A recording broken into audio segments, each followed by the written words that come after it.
Môre julle, welkom by Crosstalk, waar ons vir die kruis gaan staan elke oggend.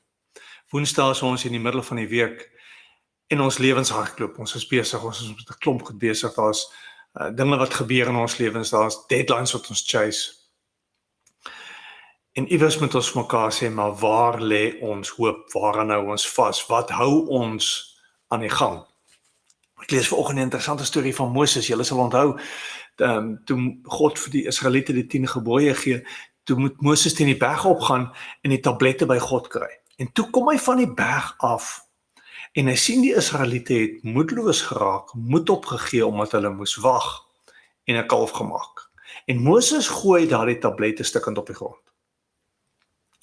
Nou die implikasie daarvan is hy moes teruggaan, berg op en self dit gaan skryf.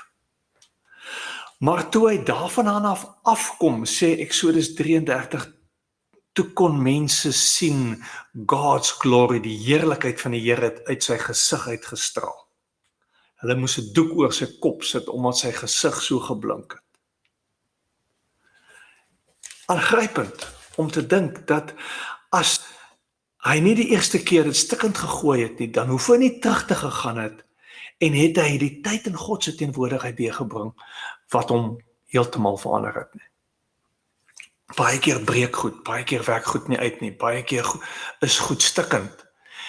En dink ons, maar waar is God? Hoekom is God? Hoekom werk dit nie uit nie? Hoekom moet ek weer terugstap die berg uit, terug na God toe? Moses sal vir jou sê, sodat ek God se heerlikheid kan sien soos nog nooit tevore nie. Sodat ek in God se teenwoordigheid kan wees en dit het my hele lewe verander. Dis interessant. Ons praat mos in Engels van I'm falling in love. Ek val daarin. Nie ek stap daarin nie, ek val daarin, dit gebeur met my, dit oorweldig my. Moses het gesê ek moes geval het. Ek moes goed gebreek het. My planne moes stikkend voor my voete gelê het. En ek moes teruggaan na God toe. So gaan terug. Spandeer tyd met God. Want daaruit kom iets groter, iets dieper, iets meer. Hou daaraan vas.